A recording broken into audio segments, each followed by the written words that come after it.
This is a thought that I had today. Because a lot of people did not like my video about Christians just don't get it, and they completely missed the entire point of the video. So my point in the video was just to basically restate it again, but without the whole analogy and everything. Is that knowledge that comes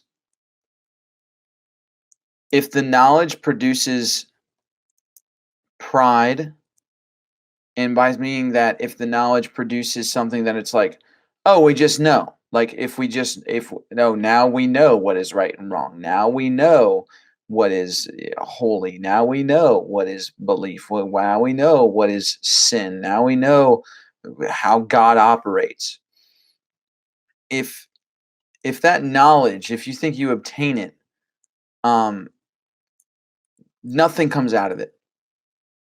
It's all dead. Like and the reason I say that is because people, the ways that which they use that knowledge doesn't give life. It doesn't give any life at all. It just shows them I'm right, you're wrong, and that's just their subjective opinion and interpretation of whatever was said. The philosophy and the knowledge that is worth exploring is ones that produce action, is ones that produce experience, are ones that produce this pragmatic approach to life, to actually living and doing. Any other knowledge outside of that needs to die. And again, I'm going to quote a biblical thing, um, but I'm not. It's just a principle in the Bible that I think is necessary. So I'm not saying this to preach at all, um, but I think it says, God will destroy the wisdom of the wise. Um, and I really do think that, you know, if God comes and destroys the wisdom of the wise, that's what he's going to destroy. He's going to destroy the philosophy and the knowledge that makes us think we know what's right. It makes us think we know we have all the answers. That makes us think that it's like, puffs us up to a point where it's like we know the infinite parts of the universe. And I'm saying, even everything I said last night, like that's my subjective interpretation of it all. But that philosophy that I have, I think that produces action. Now, a lot of people are looking at it and they're just saying like, "Oh no, that's just your philosophy as well." And I'm like, maybe, but at least that philosophy doesn't claim to have the answers. At least that philosophy that I have was actually asking more questions in search of an answer, and that answer not being knowledge, but that answer being an experience, an experience that is produced by a pragmatic approach to living. The other knowledge that I was talking about, which is theological knowledge, or knowledge that's claiming how God works, or knowing what sin is and what perfection is, and knowing a creator, knowing God, and all of that. It's just it's all dead. All of it is, unless there's something that produces action, produces experiences. I'm like, and that's I mean, that's what I was talking about, where it's like, um, you know, knowledge, I see that it's knowledge, it's like passive knowledge, it's knowledge for power. Yes, exactly. It's like that knowledge, like people say knowledge is power. I'm like,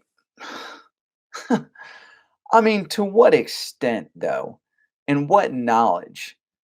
Like, and that's why I like talking about the philosophy of God, the philosophy of religion and all that, but it's like it's all just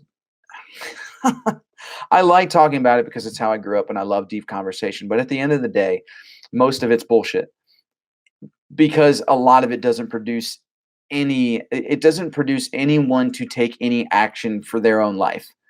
It's just like I'm all down for a creator existing. Kudos to Darkin for reminding me to not say God and to say creator. Um, I am all for a creator's possible existence.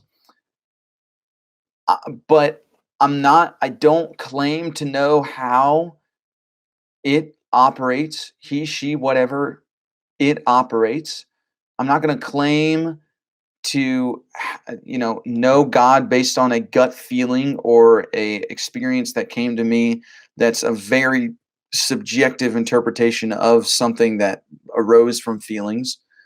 Um, you know, it's we try to make sense, and this is what my whole video about of God is dying is. We try to make sense of God with philosophy and theology, and we try to make sense of the unknown.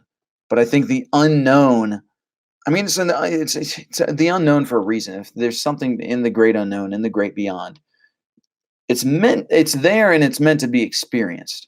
And this is why I like talking like the philosophy of love, the philosophy of joy, because I feel like the philosophy of fear. These are things that we experience and want to experience in our daily lives. And I'm saying, and I love looking at and figuring out the practicalities of how to actually apply these things to life and how to deepen and enrich our life. But I also talk about the other theological concepts as well because I think they need to be deconstructed and in a lot of ways destroyed. But obviously people don't like that because their knowledge has created a amount of pride that they don't want to be broken down. And that's not my problem. If you're going to be prideful, like there's absolutely no way for me to say anything that would like, get, you can only learn out of humility. You can't learn out of pride. So, it is what it is.